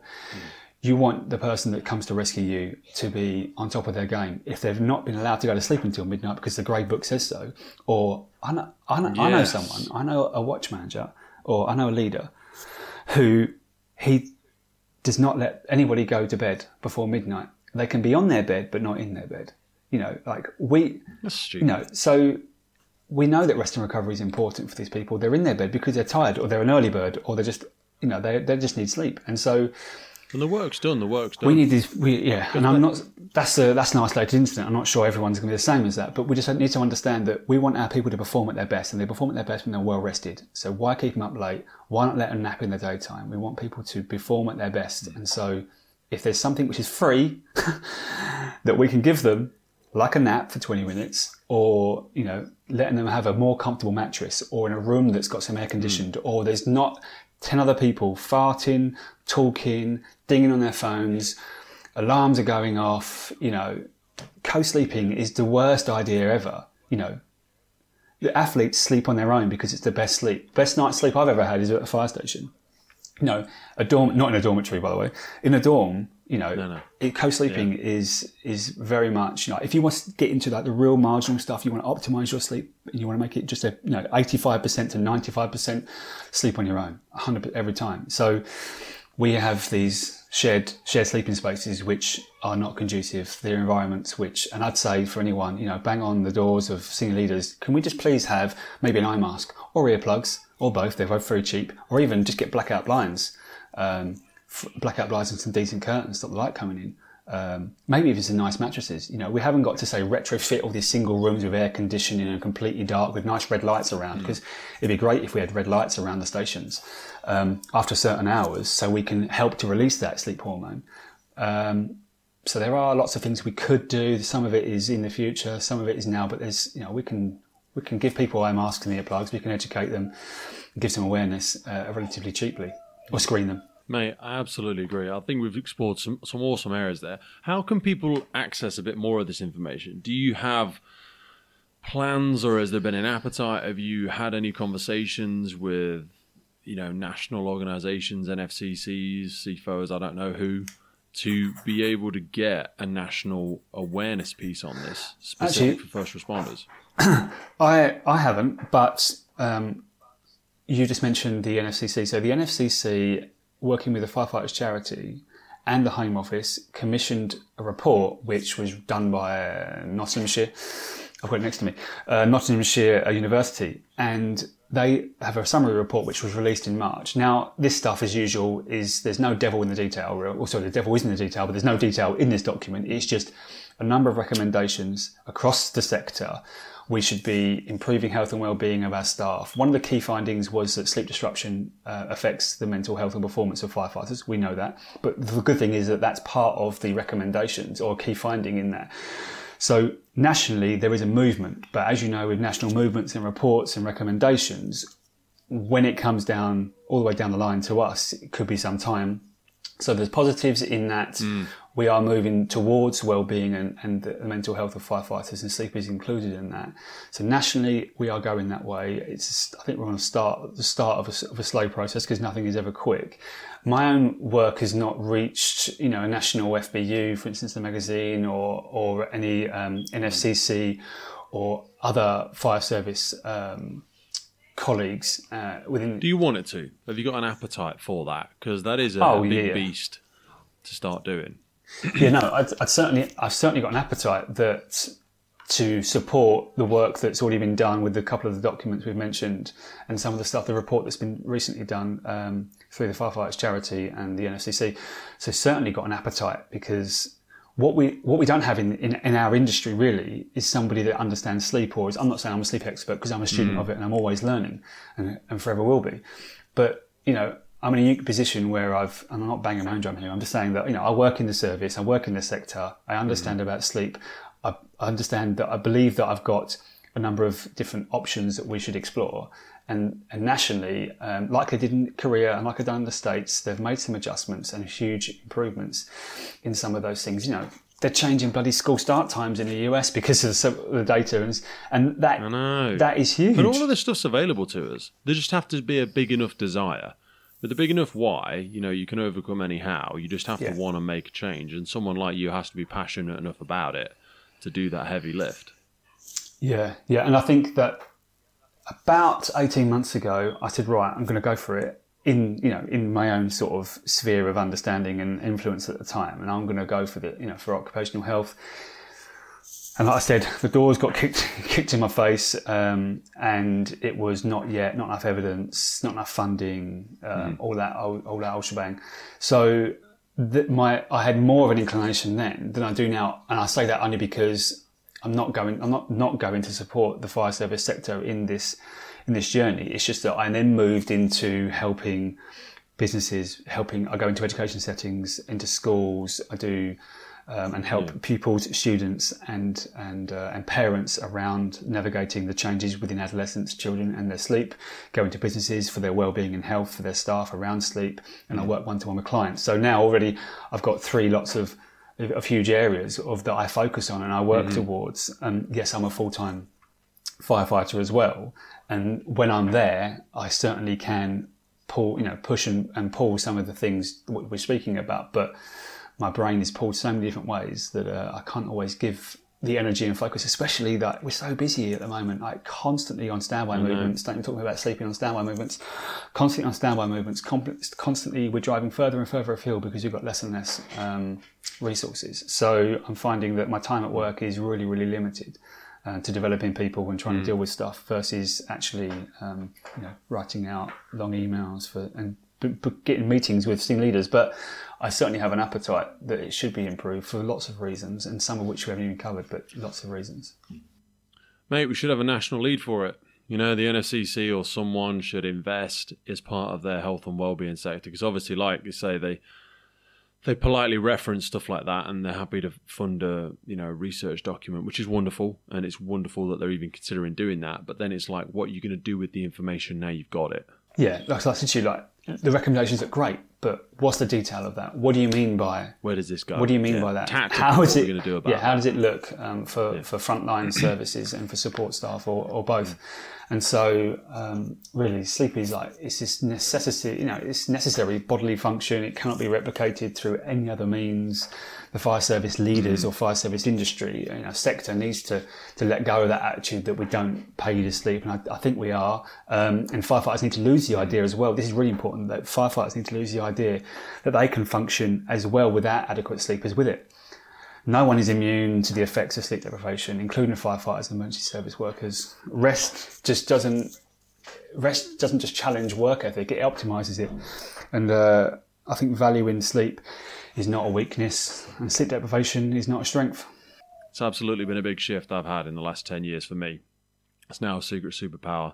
No phones in the bedrooms. I go bed same time as my kids, and then I'm up in the mornings, and I feel so much better. It makes me very optimistic about my future, and I'm glad that I've discovered this at what I would still consider to be a young age for me, so that I can benefit from it for the next, hopefully 50 years. I'm only in my mid-30s now, so I'm very much looking forward to utilising this information. And people such as yourself from proliferating that is really, really transformative, certainly for first responders. If people want to find out a little bit more about it, if they want to get in contact with you, we will put some links in the notes for this, but will it be LinkedIn? Will it be a website? Will it be an email? How would you prefer people get more information on this? What can we give them? Well, I'd say anyone within the fire service sector, just reach out to me.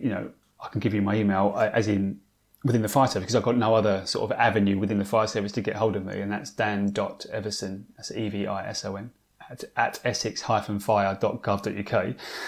And then anyone that wants to get in contact with me within the fire service family, just do that, and I'll be all over that.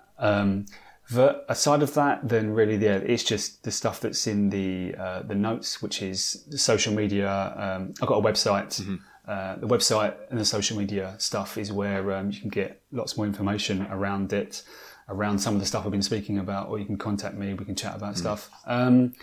So that's pretty much. I think that's the best way. I think we'll probably direct people to the website and stuff like that, because with the greatest of respect, it gives you complete freedom to be able to advise them outside of your professional capacity and tell people what they need to hear and what they can strategically do themselves, not aligned to any particular fire and rescue service. But thanks so much for your time today, mate. I really, really appreciate it. I know we are squeezed on time, and I know you've got to get off to another course, but I really appreciate you coming on and sharing that with us, brother. I think it's such a powerful, impactful thing, and I hope that we can see a greater awareness of it as we move forward.